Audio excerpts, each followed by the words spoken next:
I'm about to share the most terrifying 3 ghost encounters, all said to be true, and posted by real people on the internet.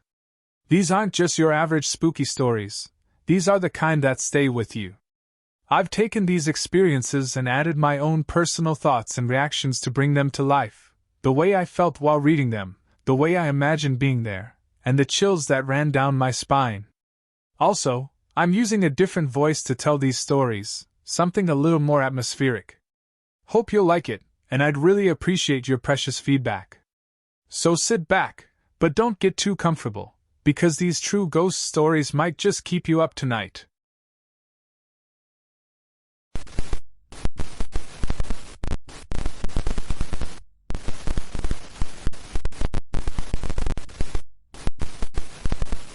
I never thought I'd end up cleaning a church at midnight, but life has a way of throwing curveballs.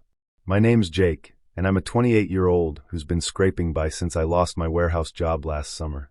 Alexandria, Virginia, isn't cheap, and when I saw the ad for a part-time janitor at St. Mary's Catholic Church, I didn't hesitate. The pay was decent, $20 an hour, cash under the table, but the hours were odd. Midnight to 4 a.m., 3 nights a week. The priest, Father Malone, said they needed someone discreet who wouldn't disturb the sanctity of the place. I figured it was just dusting pews and mopping floors. Easy enough. St. Mary's sits on South Royal Street, a block from the Potomac River. It's the oldest Catholic church in Virginia, built in 1795, with red brick walls and a bell tower that looms over the cobblestone streets. During the day, it's picturesque, surrounded by colonial row houses and tourists snapping photos. At night, though, it's something else. The streetlights cast long shadows, and the river fog creeps in, making the church look like it's floating in a gray haze. The first time I walked up to it at 11:55 p.m., my stomach twisted. I told myself it was just nerves. Old buildings creak, right? Father Malone met me at the side door that first night, a wiry man in his 60s with deep-set eyes and a handshake that lingered too long. He gave me a key, a list of tasks: polish the pews, sweep the aisles, clean the sacristy, and a warning: don't touch the confessional unless I tell you to. And don't linger near it. I nodded, thinking it was some sacred rule, but his tone stuck with me, sharp and uneasy.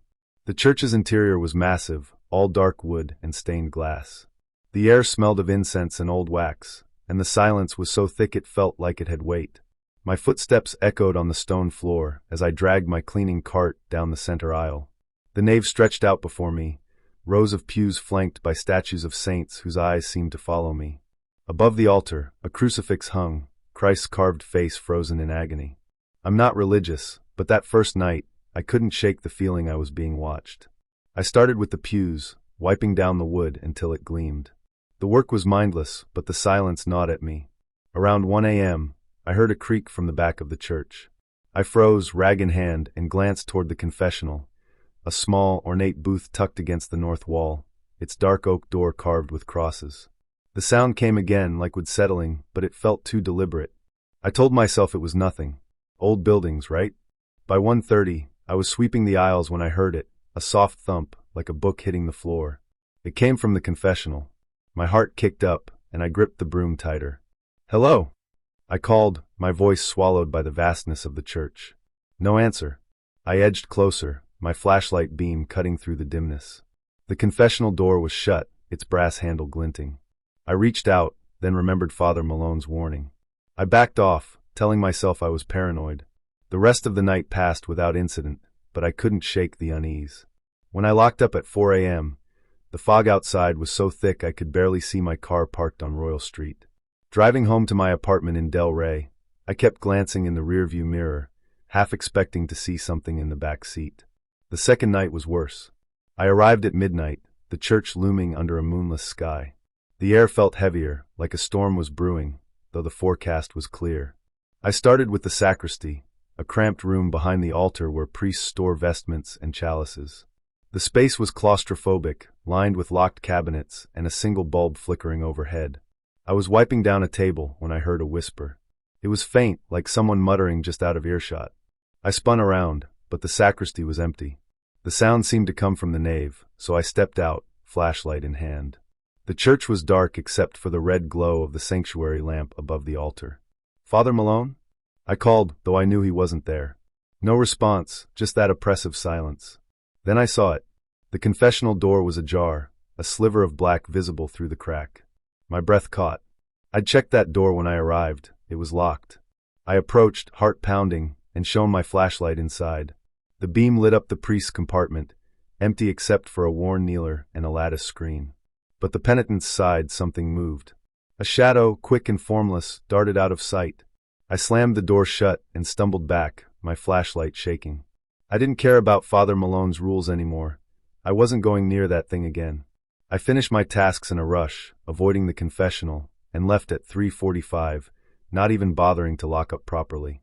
The next day I almost quit. I sat in my apartment, staring at the key to St. Mary's, debating whether to call Father Malone. But rent was due, and I needed the cash. I convinced myself I'd imagined it. Shadows don't move, and doors don't open by themselves. I'd be more careful, stick to my tasks, and get out fast. That night, I arrived at 11:50, the church shrouded in fog again. The Potomac was close enough that I could hear the river lapping against the docks, a low, rhythmic sound that didn't help my nerves. I let myself in and got to work, focusing on the choir loft to stay as far from the confessional as possible. The loft was dusty, with creaky floorboards and a view of the nave below. I was sweeping when I heard it, a voice. "Jake." It was soft, almost a sigh, but it cut through the silence like a knife. I dropped the broom, my skin prickling. The voice came from below, near the confessional. I leaned over the loft railing, peering into the darkness. The door was open again, wide this time, and a figure sat in the penitent's compartment. I couldn't make out details, just a silhouette, hunched and still. My mouth went dry. "Who's there?" I shouted, my voice cracking. The figure didn't move, but the air grew colder, like someone had opened a window in January. I grabbed my flashlight and descended the loft stairs, my legs shaking. I didn't want to go near the confessional, but I had to know. As I approached, the figure shifted, turning its head slightly. I froze, 10 feet away, my flashlight beam trembling. The face was indistinct, but the eyes, they glinted, catching the light like a cat's. "Jake," the voice said again, clearer now, female, with a rasp that made my stomach lurch. I backed away, tripping over a pew and dropping my flashlight. It rolled, the beam spinning wildly across the walls. When I scrambled to my feet, the figure was gone. The confessional was empty, the door still open. I ran to the side door, fumbling with the key, and didn't stop until I was in my car, peeling out onto Royal Street. I didn't care about the job anymore. I wasn't going back. But the next morning, Father Malone called. His voice was calm, almost too calm. "You left early last night, Jake. The church wasn't locked." I tried to explain, stammering about the confessional, the figure, but he cut me off. "Come tonight. We'll talk. You're not in trouble." Something in his tone, firm, insistent, made me agree, though every instinct screamed to stay away. That night, I arrived at 11:55, my hands sweaty around the key. Father Malone was waiting at the side door, his face pale under the streetlight. He didn't look angry, just tired. "Follow me," he said, leading me inside. The church felt different, like the air was charged with static. He stopped at the confessional and opened the door, gesturing for me to look. I hesitated, my heart racing, but he insisted. "It's just a booth, Jake." I peered inside. It was empty, normal, the same worn kneeler and lattice screen. No shadows, no voices. "You're not the first to hear things," he said quietly. "St. Mary's is old. It holds on to things, memories, sins. The confessional, it's a doorway in a way. People leave pieces of themselves here." I stared at him, my mouth dry. "What does that mean?" He sighed, rubbing his temples. "Some souls don't leave. They linger, wanting to confess, to be heard. They're not dangerous, but they're persistent. Ignore them, and they'll fade." I didn't believe him. Not really. But I needed the job, and his explanation was better than admitting I'd seen a ghost. I agreed to keep working, but I made a rule. I'd never go near the confessional again. For a week, it worked. I cleaned the pews, the sacristy, the loft, and stayed clear of the north wall. But the church didn't let me forget. I'd hear whispers, my name mostly, but sometimes other words like forgive or stay. The confessional door would creak open when I wasn't looking, just an inch, enough to make my skin crawl. I started bringing headphones, blasting music to drown it out, but even that didn't help. The final night, I was mopping the vestibule when the power cut out. The church plunged into darkness, the only light coming from the street lamps filtering through the stained glass. My headphones died, and the silence rushed in, thick and suffocating. Then I heard it, footsteps slow and deliberate, coming from the nave. I grabbed my flashlight, its beam weak and flickering. The footsteps stopped, and I saw the confessional door swing open, wide and silent. A figure sat inside, same as before, but this time it wasn't still. It stood, stepping into the aisle, its shape blurred like smoke. "Jake," it whispered, closer now, right behind me. I ran, my flashlight bouncing wildly. The figure followed, its voice growing louder, joined by others, men, women, children, all whispering my name, their words overlapping into a cacophony. I reached the side door, but the key wouldn't turn. The voices were everywhere, pressing against me, cold and heavy. I slammed my shoulder against the door, screaming, and it finally gave way. I stumbled into the fog, collapsing on the cobblestones. When I looked back, the door was shut, the church silent. My car keys were gone, lost inside, I realized, but I didn't care. I walked home, 5 miles in the dark, my breath hitching every time I heard a sound. I never went back to St. Mary's. I didn't call Father Malone, didn't pick up when he left voicemails. I found a job at a diner, washing dishes during the day, where the noise of plates and chatter keeps the whispers at bay. But sometimes at night, I hear my name, soft and rasping, like it's coming from just behind me. I don't turn around. I know what's waiting.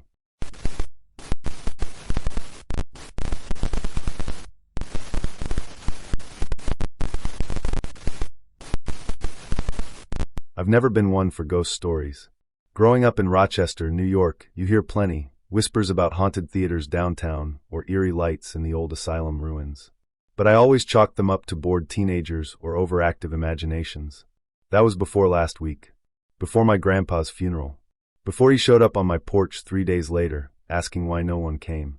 Let me back up.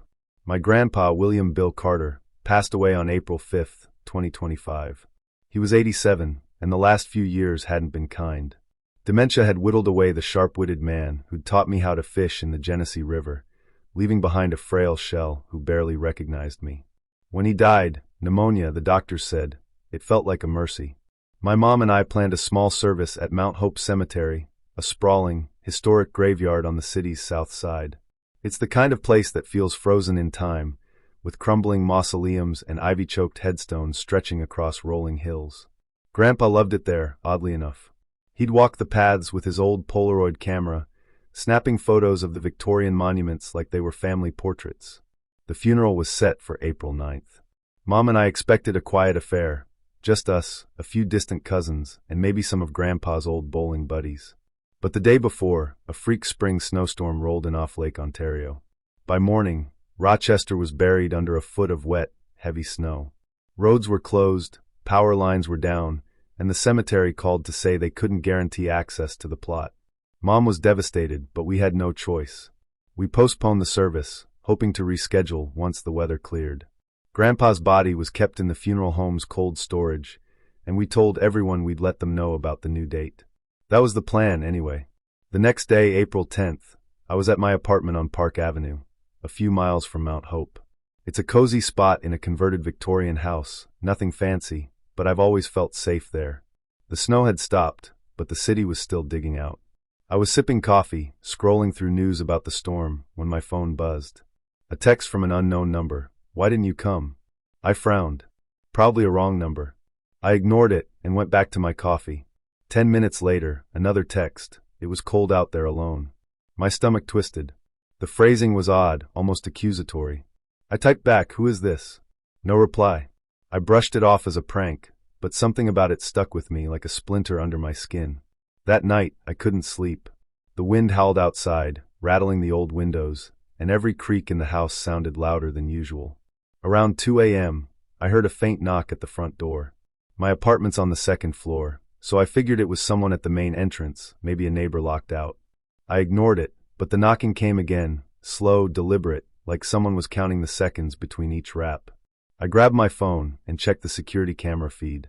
The porch was empty, just snow piled on the steps.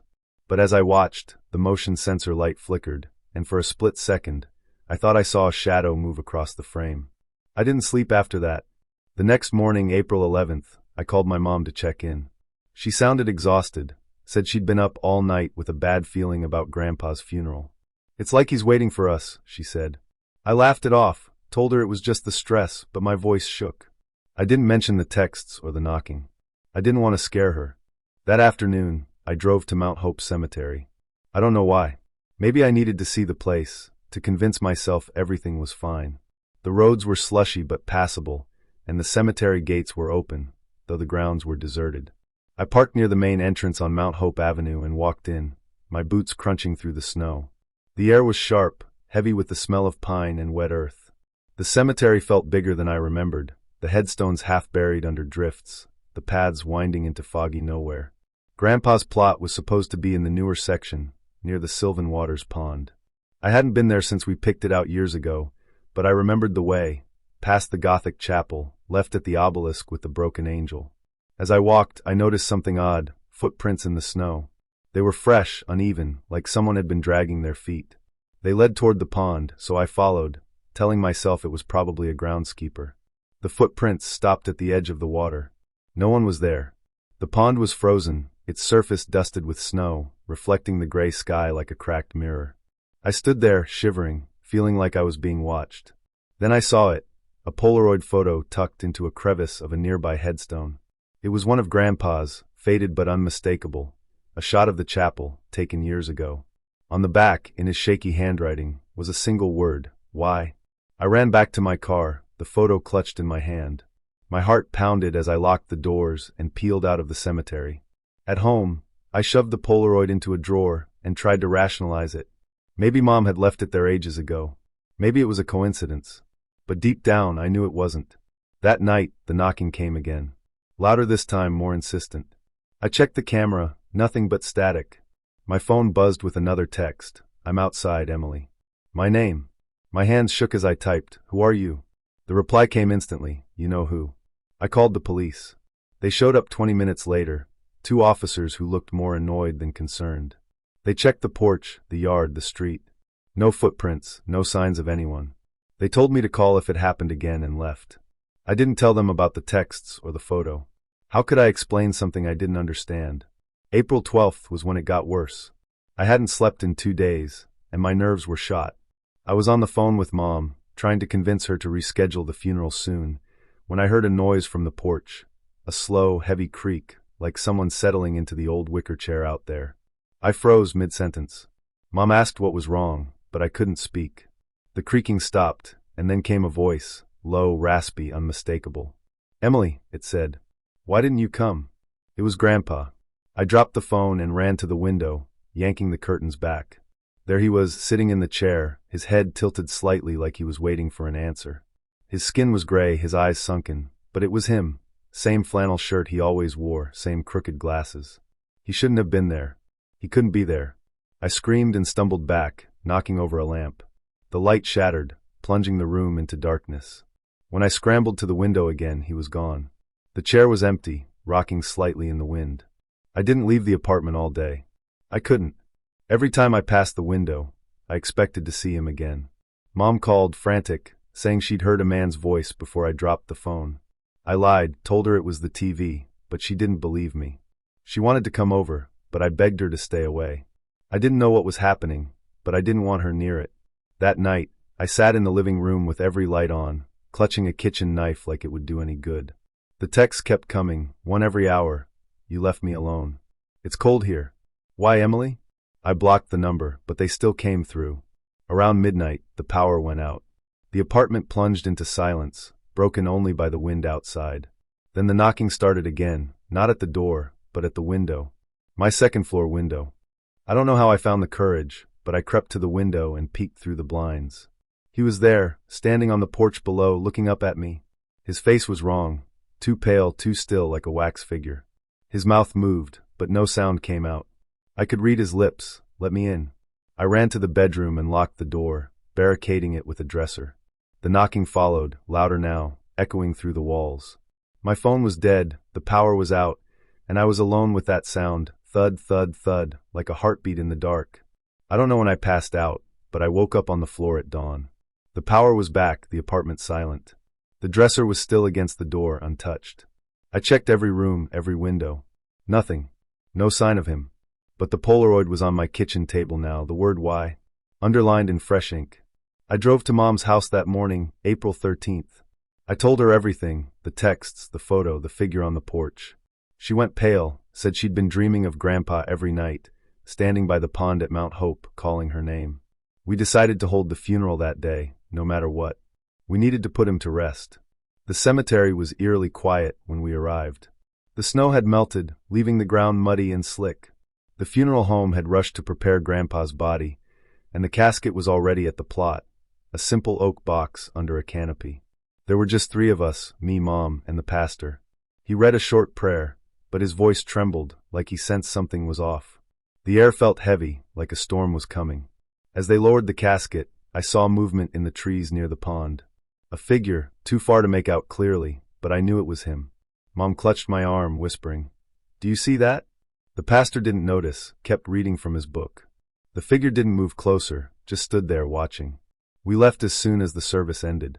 I kept looking back, expecting to see him following us. That night, I stayed at Mom's house, both of us too scared to be alone. No texts came. No knocking. For the first time in days, I thought maybe it was over. This morning, April 15th, I went back to my apartment to grab some clothes. The porch chair was gone. Not broken or moved, just gone like it had never been there. Inside, the Polaroid was still on the table, but the photo had changed. It wasn't the chapel anymore. It was me standing by the pond at Mount Hope, taken from behind. On the back, in Grandpa's handwriting, you came.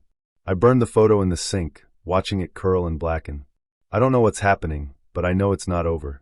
The cemetery's quiet now, but I can't shake the feeling that something followed me home. Last night, I heard Mom talking in her sleep, saying, "Bill, I'm sorry," over and over. And just now, as I'm writing this, there's a creak from the porch downstairs. I don't think it's the wind.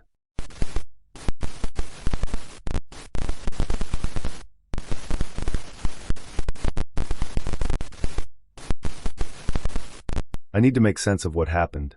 I need someone to tell me I'm not crazy. I've lived in old Louisville, Kentucky for 3 years, in one of those gorgeous, creaky Victorian houses on 3rd Street, the kind with stained glass and too many shadows. It's a beautiful neighborhood, but it's old enough to hold secrets. I never believed in ghosts or anything like that. Not until last week. It was Wednesday, October 23rd, 2024. I'd been up late, working on a deadline for my remote job, my laptop glowing in the dark of my 2nd-floor apartment.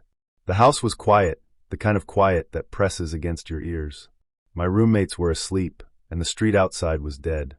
Old Louisville gets like that after midnight, empty, like the world's holding its breath.